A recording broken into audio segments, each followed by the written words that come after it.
ਵਾਹਿਗੁਰੂ ਜੀ ਕਾ ਖਾਲਸਾ ਵਾਹਿਗੁਰੂ ਜੀ ਕੀ ਫਤਿਹ। ਇੱਕ ਦਿਨ ਗੁਰੂ ਨਾਨਕ ਸਾਹਿਬ ਜੀ ਬੈਠੇ ਸਨ। ਦੀਵਾਨ ਲੱਗਾ ਹੋਇਆ ਸੀ। ਬਹੁਤ ਸਿੱਖ ਸੰਗਤ ਪ੍ਰੇਮ ਕਰਕੇ ਇਕੱਠੀ ਹੋਈ। ਇੱਕ ਸਿੱਖ ਨੇ ਪ੍ਰਸ਼ਨ ਕੀਤਾ, ਹੇ ਗੁਰੂ ਜੀ, ਕਿਰਪਾ ਕਰਕੇ ਸਾਡਾ ਸੰਸਾਰ ਨਿਵਰਤ ਕਰੋ ਜੀ। ਸਿੱਖੀ ਕਿਸ ਤਰ੍ਹਾਂ ਕਮਾਈ ਦੀ ਹੈ? ਤਾਂ ਸ਼੍ਰੀ ਗੁਰੂ ਨਾਨਕ ਸਾਹਿਬ ਜੀ ਨੇ ਉਹਨਾਂ ਸਿੱਖਾਂ ਪ੍ਰਤੀ ਇੱਕ ਸਾਖੀ ਸੁਣਾਉਂਦੇ ਹੋਏ ਕਹਿਣ ਲੱਗੇ, ਭਾਈ ਦੇਖੋ, ਸਿੱਖੀ ਇਸ ਤਰ੍ਹਾਂ ਕਮਾਉਣੀ ਚਾਹੀਦੀ ਹੈ ਜਿਵੇਂ ਕਿ ਇੱਕ ਰਾਜੇ ਨੇ ਕਮਾਈ। ਗੁਰੂ ਸਾਹਿਬ ਜੀ ਸਾਖੀ ਸੁਣਾਉਣ ਲੱਗੇ। ਇੱਕ ਰਾਜਾ ਸੀ, ਉਹ ਆਪ ਵੀ ਉਧਰਿਆ ਤੇ ਉਸਨੇ ਆਪਣੇ ਗੁਰੂ ਦਾ ਵੀ ਉਧਾਰ ਕੀਤਾ ਅਤੇ ਪਰਮੇਸ਼ਰ ਜੀ ਦਾ ਦਰਸ਼ਨ ਵੀ ਕੀਤਾ। ਗੁਰੂ ਜੀ ਬਚਨ ਕਰਦੇ ਹਨ, ਗੁਰੂ ਕਹੇ ਆਸੋ ਕਾਰ ਕਮਾਵੋ, ਗੁਰ ਕੀ ਕਰਨੀ ਕਾਹੇ ਧਾਵੋ। ਉਹ ਰਾਜਾ ਪਰਮੇਸ਼ਰ ਦੀ ਭਗਤੀ ਕਰਦਾ ਸੀ, ਰਾਜ ਵੀ ਕਰਦਾ ਸੀ। ਇੱਕ ਦਿਨ ਮਨ ਦੇ ਵਿੱਚ ਆਈ, ਮੈਂ ਇੰਨਾ ਸਮਾਂ ਰਾਜ ਕੀਤਾ ਹੈ, ਪਤਾ ਨਹੀਂ ਹੋਰ ਕਿੰਨਾ ਸਮਾਂ ਰਾਜ ਕਰਨਾ ਹੈ ਜਾਂ ਨਹੀਂ ਕਰਨਾ। ਉਹ ਪਹਿਲਾਂ ਵੀ ਘਰ ਵਿੱਚ ਉਦਾਸ ਹੀ ਰਹਿੰਦਾ ਸੀ। ਉਸਨੇ ਆਪਣੇ ਪੁੱਤਰ ਨੂੰ ਰਾਜ ਦੇ ਕੇ ਸਿੱਖਿਆ ਦਿੱਤੀ, ਹੇ ਬੇਟਾ, ਇਸ ਰਾਜ ਨੂੰ ਤੂੰ ਇਸ ਤਰ੍ਹਾਂ ਸਮਝੀ ਕਿ ਇਹ ਰਾਜ ਸ਼੍ਰੀ ਪਰਮੇਸ਼ਰ ਜੀ ਦਾ ਹੈ। ਧਰਮ ਦਾ ਰਾਜ ਕਰਨਾ, ਨਿਉਂ ਵੀ ਧਰਮ ਦਾ ਕਰਨਾ। ਇਹ ਗੱਲ ਰਾਜੇ ਨੇ ਆਪਣੇ ਪੁੱਤਰ ਨੂੰ ਕਹੀ ਅਤੇ ਵਜ਼ੀਰ ਨੂੰ ਵੀ ਕਿਹਾ, ਹੇ ਵਜ਼ੀਰ, ਮੇਰਾ ਪੁੱਤਰ ਜੋ ਹੈ ਇਸਦੀ ਤੂੰ ਰੱਖਿਆ ਕਰਨੀ ਹੋਵੇਗੀ। ਇਸ ਤਰ੍ਹਾਂ ਸਮਝਾ ਕੇ ਰਾਜਾ ਵਿਰਕਤ ਹੋ ਕੇ ਜੰਗਲਾਂ ਵਿੱਚ ਚਲਾ ਗਿਆ। ਰਾਜੇ ਨੇ ਤੁਰਦਿਆਂ ਹੋਏ ਇੱਕ ਲਾਲ ਪੱਲੇ ਬੰਨ੍ਹ ਲਿਆ ਅਤੇ ਮਨ ਵਿੱਚ ਸੋਚਿਆ, ਪਰਮੇਸ਼ਰ ਦੀ ਭਗਤੀ ਕਰਾਂਗੇ ਤੇ ਮੁਕਤ ਹੋਵਾਂਗੇ। ਰਾਜਾ ਜੰਗਲ ਵਿੱਚ ਜਾ ਕੇ ਤਪੱਸਿਆ ਕਰਨ ਲੱਗਾ। ਜਦੋਂ ਰਾਜਾ ਘਰੋਂ ਤੁਰਨ ਲੱਗਿਆ ਸੀ ਤਾਂ ਇੱਕ ਚੋਰ ਨੇ ਰਾਜੇ ਨੂੰ ਦੇਖਿਆ ਕਿ ਉਸ ਕੋਲ ਲਾਲ ਹੈ ਤਾਂ ਉਸਦੇ ਮਗਰ ਤੁਰ ਪਿਆ। ਮਨ ਵਿੱਚ ਸੋਚਿਆ ਕਿ ਇਹ ਰਾਜੇ ਨੂੰ ਮੈਂ ਜ਼ਰੂਰ ਲੁੱਟਣਾ ਹੈ ਜਦੋਂ ਮੇਰਾ ਦਾਅ ਲੱਗੇਗਾ, ਭਾਵੇਂ ਮੈਨੂੰ ਇਸ ਨੂੰ ਮਾਰਨਾ ਹੀ ਕਿਉਂ ਨਾ ਪੈ ਜਾਵੇ।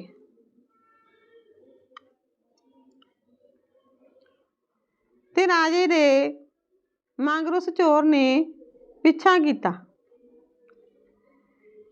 ਇੱਕ ਦੋ ਦਿਨਾਂ ਬਾਅਦ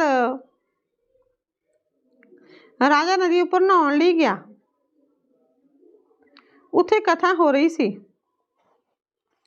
ਉਸ ਸਮੇਂ ਇਹ ਪ੍ਰਸੰਗ ਚੱਲ ਰਿਹਾ ਸੀ ਕਿ ਗੁਰੂ ਬਿਨਾਂ ਗਤ ਨਹੀਂ ਹੁੰਦੀ। ਭਾਵੇਂ ਕੋਈ ਤਪ ਕਰੇ, ਜਪ ਕਰੇ, ਦਾਨ ਕਰੇ, ਪੂਜਾ ਕਰੇ, ਪਾਠ ਕਰੇ, ਭਾਵੇਂ ਜੱਗ ਕਰੇ, ਪਰ ਗੁਰੂ ਤੋਂ ਬਿਨਾਂ ਗਤੀ ਨਹੀਂ ਹੋਵੇਗੀ। ਇਹ ਵਾਰਤਾ ਸੁਣ ਕੇ ਇੱਕ ਸਿੱਖ ਨੇ ਪ੍ਰਸ਼ਨ ਕੀਤਾ, ਸਤਿਗੁਰੂ ਜੀ, ਪਰਮੇਸ਼ਰ ਜੀ ਨੇ ਕੈਸੀ ਰੀਤ ਚਲਾਈ ਹੈ?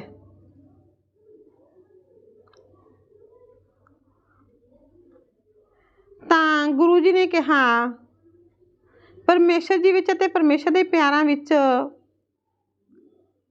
ਸੰਤਾਂ ਮਹੰਤਾਂ ਵਿੱਚ ਕੋਈ ਭੇਦ ਨਹੀਂ ਹੈ। ਪਰਮੇਸ਼ਰ ਜੀ ਦੇ 24 ਅਵਤਾਰ ਹੋਏ ਹਨ ਅਤੇ 2 ਅਵਤਾਰ ਸ਼੍ਰੋਮਣੀ ਹੋਏ ਹਨ, ਇੱਕ ਰਾਮਚੰਦਰ ਜੀ ਤੇ ਇੱਕ ਕ੍ਰਿਸ਼ਨ ਚੰਦਰ ਜੀ। ਇਹਨਾਂ ਦੋਨਾਂ ਨੇ ਵੀ ਗੁਰੂ ਧਾਰਨ ਕੀਤੇ ਹਨ। ਰਾਮਚੰਦਰ ਜੀ ਨੇ ਵਸ਼ਿਸ਼ਟ ਨੂੰ ਗੁਰੂ ਧਾਰਿਆ ਹੈ ਅਤੇ ਕ੍ਰਿਸ਼ਨ ਜੀ ਨੇ ਸੰਦੀਪ ਨੂੰ ਗੁਰੂ ਧਾਰਿਆ ਹੈ ਅਤੇ ਜਿੰਨੇ ਵੀ ਭਗਤ ਸੰਤ ਹੋਏ ਹਨ ਸਭ ਨੇ ਗੁਰੂ ਧਾਰੇ ਹਨ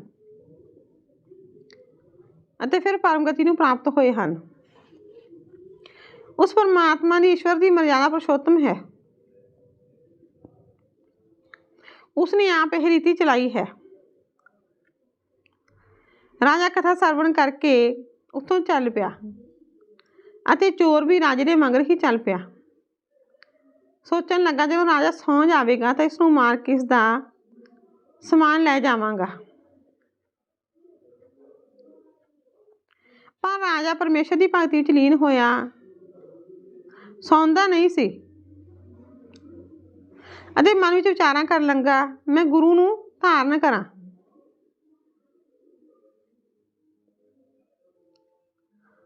तां ओह सोचण लगा कि 2 घड़ियां रात रहिंदी जे कोई मैनूं आके मिलेगा तो मैं उसे नूं ही गुरु समझांगा। ਇਹ कह के राजा उस जंगल ਦੇ ਵਿੱਚ बैठ गया ਅਤੇ भगती करन लगा।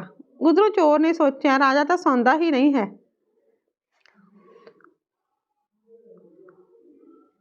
तो उस चोर ने कहा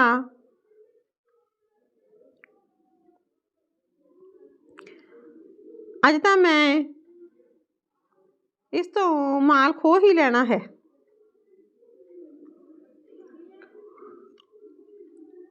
पर इन्हें नूं दिन चढ़ गया। राजे ने देखा कि मेरे सामने कोई आदमी बैठा है। उधरों चोर ने मन विच विचार की कि राजे नूं मार देवांगा। वो राजे नूं मार लई उसदे पिछे दौड़िया। पर राजे ने रुक के कहा भाई मेरे धन भाग हन जिस गुरु नूं मैं लभदा सी ओह गुरु मेरे नूं अपनी आम दर्शन देण आया है। ये कह के राजा चोर दे चरनां ते मत्थे टेकण लगा। चोर ने कहा भाई राजा तू ये की करदा है।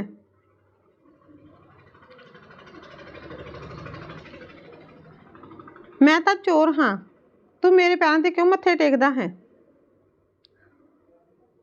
राजा कहन लगा नहीं स्वामी जी गुरुदेव जी मैं बलिहार हो जावां आप जी दर्शन तो तुसी मैनूं कृतार्थ करन आए हो। चोर ने कहा राजा मैनूं गुरुदेव क्यों कहंदा है। राजे ने कहा मैं बलिहारे जावां जी आपदे ताईं। चोर ने कहा राजा मैं तो चोर हाँ। राजे ने कहा दीन दयाल जी तुसी मैनूं भरमाउंदे क्यों हो। चोर ने कहा राजा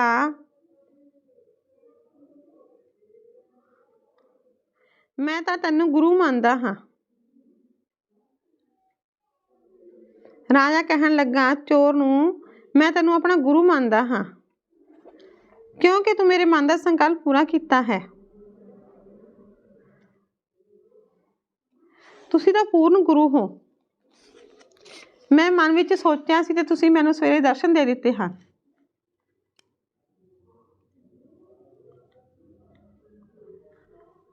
तो फिर चोर कहन लगा राजा जी तू मैनूं गुरु मानदा है तो जे तेरे को जो भी समान है वो सारा मैं अगे रख दे। राजे ने कहा गुरुदेव दीनबंध जी मैं तो घर तो एक रतन ही लैके आया हाँ। यह रतन मैं तुहाडे अगे धर दिंदा हाँ जां मेरे कोल मेरा शरीर है ये भी आप जी दी भेटा है।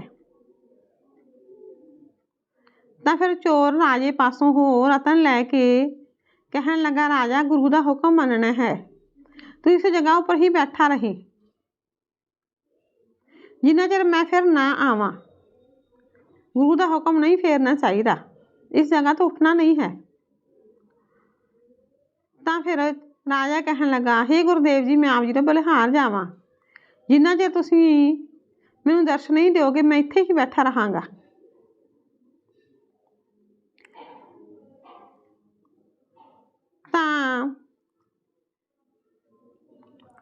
चोर राजे कोलों समान लैके चला गया। राजा उसी जगह ते ही बैठा रहा। एक वर्ष लंघ गया पर उधरों परमात्मा ने सोचा कि राजा चोर नूं गुरु धारण करी बैठा है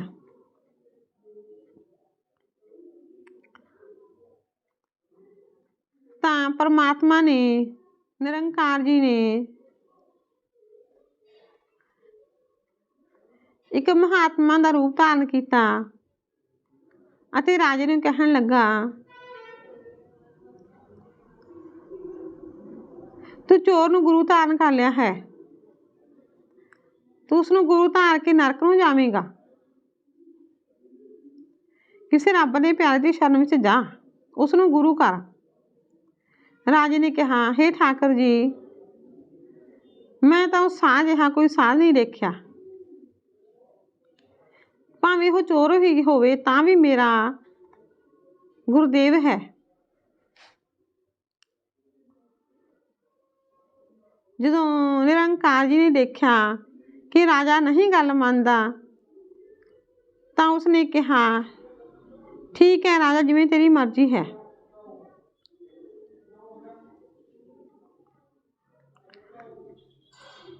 ਤਿੰਨ ਸਾਲ ਰਾਜਾ ਉਸੇ ਤਰ੍ਹਾਂ ਹੀ ਬੈਠਾ ਰਿਹਾ। ਉਧਰੋਂ ਨਿਰੰਕਾਰ ਜੀ ਨੇ ਸੋਚਿਆ ਕਿ ਇਹ ਰਾਜੇ ਨੂੰ ਕੀ ਹੋਇਆ ਹੈ। ਦੁਬਾਰਾ ਫਿਰ ਉਸਨੇ ਜਾ ਕੇ ਰਾਜੇ ਨੂੰ ਮਹਾਤਮਾ ਦੇ ਰੂਪ ਵਿੱਚ ਦਰਸ਼ਨ ਦਿੱਤੇ ਅਤੇ ਕਹਿਣ ਲੱਗੇ, ਹੇ ਰਾਜਾ, ਤੂੰ ਜਿਸ ਨੂੰ ਆਰਾਧਦਾ ਹੈ ਮੈਂ ਉਹੀ ਹਾਂ। ਹੁਣ ਮੇਰੀ ਆਗਿਆ ਹੈ ਕਿ ਤੇਰੀ ਭਗਤੀ ਪੂਰਨ ਹੋ ਗਈ ਹੈ, ਤੂੰ ਬੈਕੁੰਠ ਨੂੰ ਚੱਲ। ਰਾਜੇ ਨੇ ਕਿਹਾ, ਜੀ ਮੈਂ ਬਲਿਹਾਰ ਜਾਵਾਂ ਜੀ ਤੇਰੇ ਦਰਸ਼ਨ ਉੱਪਰੋਂ। ਆਪ ਜੀ ਨੇ ਮੇਰੇ ਉੱਪਰ ਬੜੀ ਕਿਰਪਾ ਕੀਤੀ ਹੈ, ਪਰ ਮੈਂ ਗੁਰਦੇਵ ਦੀ ਆਗਿਆ ਬਿਨਾਂ ਨਹੀਂ ਉੱਠਣਾ। ਠਾਕੁਰ ਜੀ ਨੇ, ਪਰਮਾਤਮਾ ਜੀ ਨੇ ਕਿਹਾ, ਰਾਜਾ ਤਾਂ ਚੋਰ ਸੀ, ਤੈਨੂੰ ਠੱਗਣ ਵਾਸਤੇ ਆਇਆ ਸੀ, ਤੇਰੇ ਪਾਸੋਂ ਰਤਨ ਲੈ ਕੇ ਚਲਾ ਗਿਆ ਹੈ, ਹੁਣ ਤੇਰੇ ਕੋਲ ਨਹੀਂ ਆਵੇਗਾ। ਪਰ ਰਾਜੇ ਨੇ ਫਿਰ ਵੀ ਕੁਝ ਯਕੀਨ ਨਾ ਕੀਤਾ ਤਾਂ ਠਾਕੁਰ ਜੀ ਉੱਥੋਂ ਚਲੇ ਗਏ ਅਤੇ ਉਸ ਚੋਰ ਦੇ ਪਾਸ ਚਲੇ ਗਏ। ਚੋਰ ਨੂੰ ਜਾ ਕੇ ਕਹਿਣ ਲੱਗੇ, ਭਾਈ ਤੂੰ ਰਾਜੇ ਨੂੰ ਕੀ ਕਹਿ ਕੇ ਆਇਆ ਹੈ, ਕਿੱਥੇ ਬਿਠਾ ਕੇ ਆਇਆ ਹੈ? ਉਸਨੂੰ 3 ਸਾਲ ਹੋ ਗਏ ਹਨ, ਉੱਥੇ ਹੀ ਬੈਠਾ ਹੈ, ਤੇਰੀ ਆਗਿਆ ਬਿਨਾਂ ਉੱਠਦਾ ਨਹੀਂ ਹੈ। ਚੋਰ ਕਹਿਣ ਲੱਗਾ, ਭਾਈ ਤੂੰ ਕੌਣ ਹੈ? ਨਿਰੰਕਾਰ ਜੀ ਨੇ ਕਿਹਾ, ਚੋਰ, ਮੈਂ ਨਿਰੰਕਾਰ ਹਾਂ। ਇਹ ਗੱਲ ਸੁਣਦਿਆਂ ਹੀ ਚੋਰ ਨੇ ਨਿਰੰਕਾਰ ਜੀ ਦੇ ਚਰਨਾਂ ਤੇ ਮੱਥਾ ਟੇਕਿਆ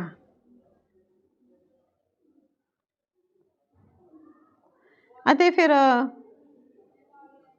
ਚੋਰ ਉਸ ਰਾਜੇ ਦੀ ਤਰਫ ਚਲਾ ਗਿਆ। ਨਾਲ ਹੀ ਠਾਕੁਰ ਜੀ ਚੱਲ ਪਏ।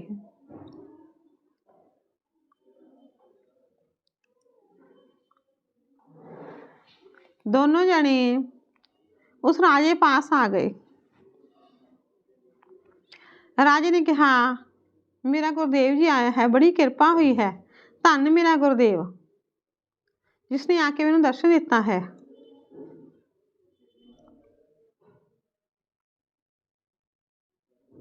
ਰਾਜਾ ਉਸ ਚੋਰ ਦੇ ਚਰਨਾਂ ਵੱਲ ਦੌੜਿਆ। ਚੋਰ ਨੇ ਕਿਹਾ, ਰਾਜਾ ਤੂੰ ਠਾਕੁਰ ਜੀ ਦੇ ਚਰਨਾਂ ਉੱਪਰ ਮੱਥਾ ਟੇਕ, ਮੈਂ ਤਾਂ ਚੋਰ ਹਾਂ। ਪਰ ਰਾਜੇ ਨੇ ਪਹਿਲਾਂ ਚੋਰ ਦੇ ਚਰਨਾਂ 'ਤੇ ਨਮਸਕਾਰ ਕੀਤੀ ਅਤੇ ਫਿਰ ਠਾਕੁਰ ਜੀ ਦੇ ਚਰਨਾਂ 'ਤੇ ਨਮਸਕਾਰ ਕੀਤੀ। ਰਾਜਾ ਕਹਿਣ ਲੱਗਾ, ਪ੍ਰਭੂ ਜੀ, ਚੋਰ ਤਾਂ ਮੇਰਾ ਤੂੰ ਹੈ।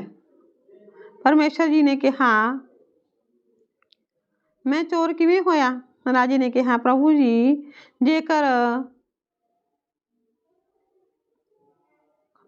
ਇਹ ਚੋਰ ਸਾਧ ਹੁੰਦਾ ਤਾਂ ਤੁਸੀਂ ਮੇਰੇ ਤਾਈਂ ਕਿਵੇਂ ਦਰਸ਼ਨ ਦੇਣੇ ਸਨ? ਇਸ ਦੀ ਕਿਰਪਾ ਦੇ ਨਾਲ ਹੀ ਮੈਨੂੰ ਪਰਮਾਤਮਾ ਜੀ, ਠਾਕੁਰ ਜੀ ਆਪ ਜੀ ਦੇ ਦਰਸ਼ਨ ਹੋਏ ਹਨ।